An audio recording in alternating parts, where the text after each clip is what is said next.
returns to Ayodhya with his beautiful wife.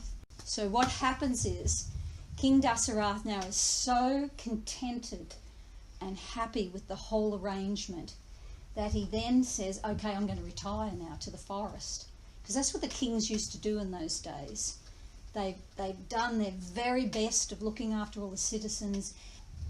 They actually retire and they practice meditation and they leave their bodies in a very serene, focused manner, right?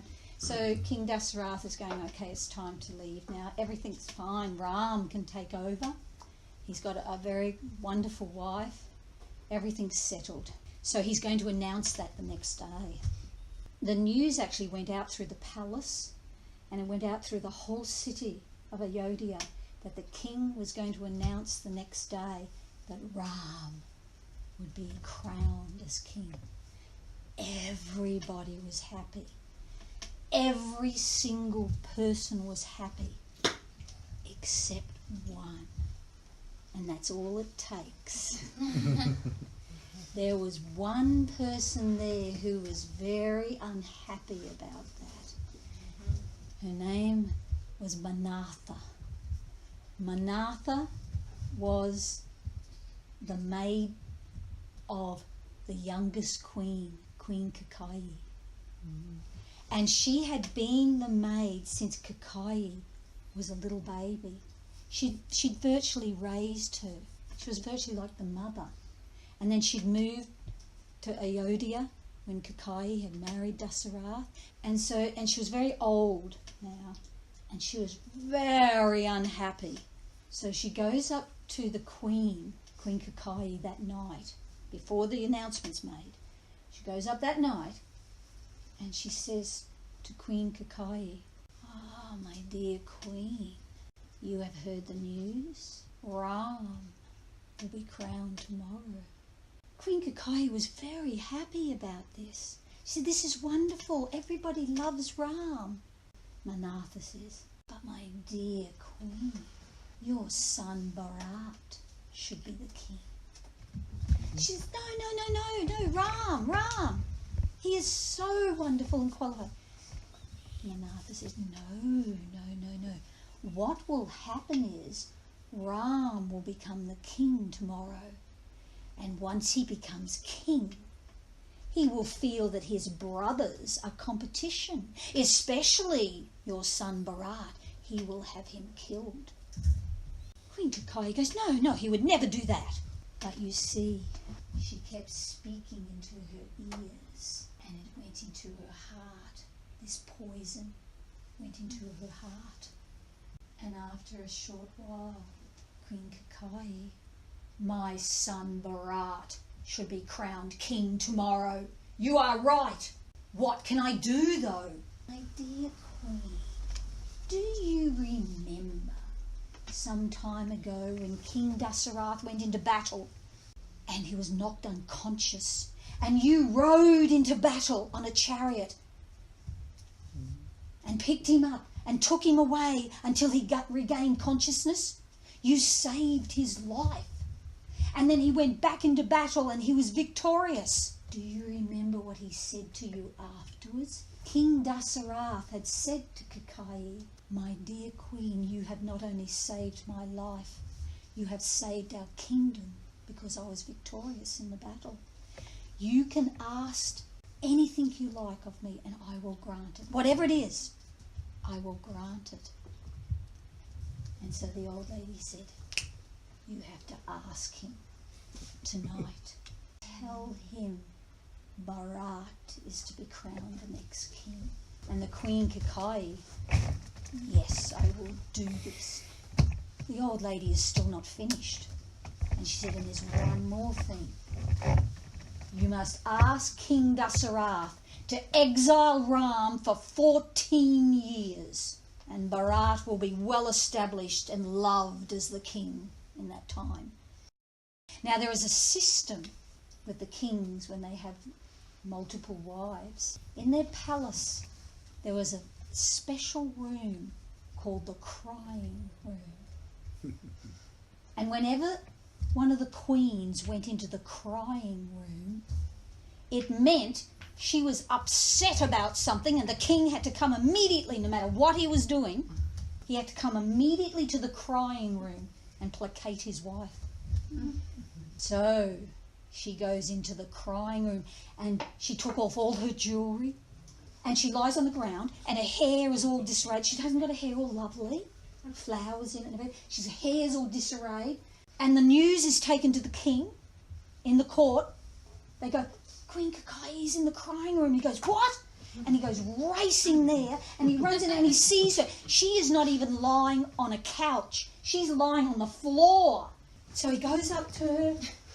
He's going, oh my dear Queen Kakai, oh what is wrong? What has happened? Oh please, what can I do? What can I do to make you happy? Oh, you don't care about me. Yeah, I do. And so she sits up and she says to him, with tears, do you remember that promise you made to me? Yes, of course. He's a Kshatriya. A Kshatriya never breaks a promise. He goes, of course I remember that promise. Oh, is that what this is about? Okay, whatever you want, I'll give it to you. What is it? Now she knows she's got it. The tears, right up.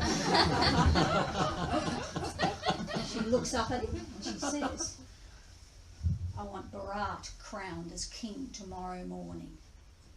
Sarath goes, what? You heard me. As an honourable king, he has to fulfil his promise. And he goes, okay, he's like defeated. This is a mighty warrior and all his body language is one of defeat. He's about to walk out of the room and she says, no, there's one more condition. He must be exiled for 14 years. His face went grey. He was like a shell. The king goes back to his court and the sun is just coming up. He sits down in his throne and everybody in the room knew something really is wrong here. They were expecting the good news. They'd all arrived there for the good news and they took one look at him. He looked like a dead man walking and they knew what could possibly do this to him. And he looked at everybody and he said, I crown my son Bharat. So they send for Ram, Lakshman, Satrugna, Bharat. They all come there and Ram is told the news. Your brother Bharat will be king. Rama goes, oh, that is wonderful. That is wonderful. And Bharat is what? What? I do not want to be king. I don't want to be king. Rama, Ram must be the next king. And King Dasarath says, he looks at Bharat and said, no, you are to be crowned immediately as the next king.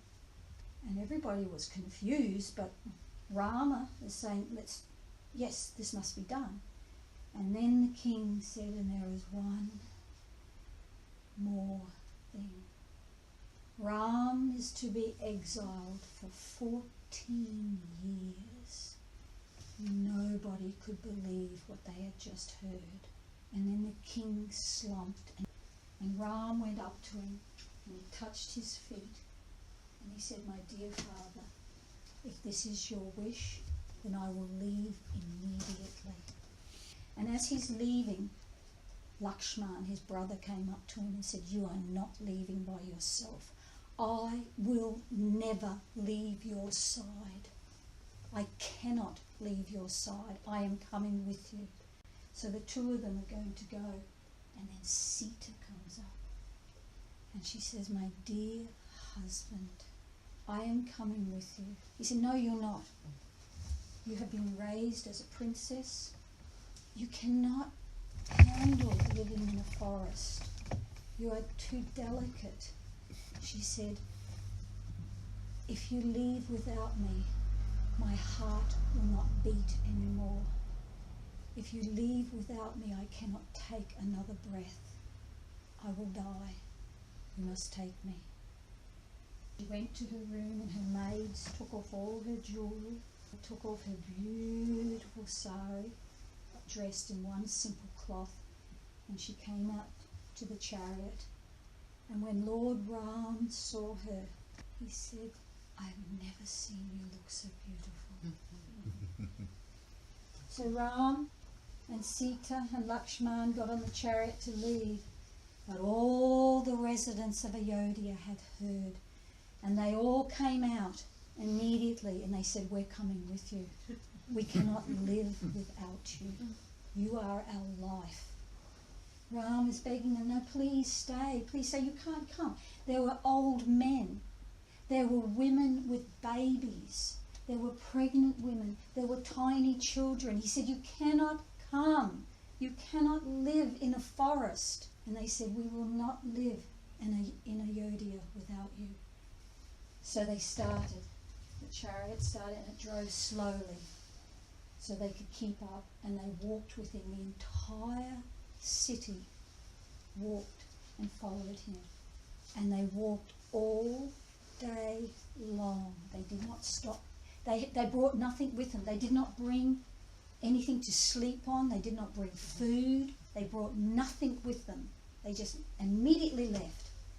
They left everything. All the houses were just full of all their things. And they followed Ram all day long. When night came, they stopped beside the river and they fell to the ground exhausted. They slept on the bare ground. They were so exhausted. And Ram waited for everybody to go to sleep.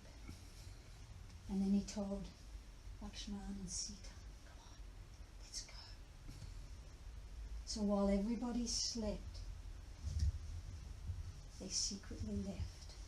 And when everybody woke up when the sun came up, Ram was gone. They were devastated, but they didn't know which direction he'd gone in. So they turned around and they walked back all day to Ayodhya. And when they reached Ayodhya, they were given the news. The night before, while they had been gone, King Dasarath was so heartbroken that he had had to send his son away for 14 years. He died of grief. So they came back to the news that their beloved King Dasarath was dead.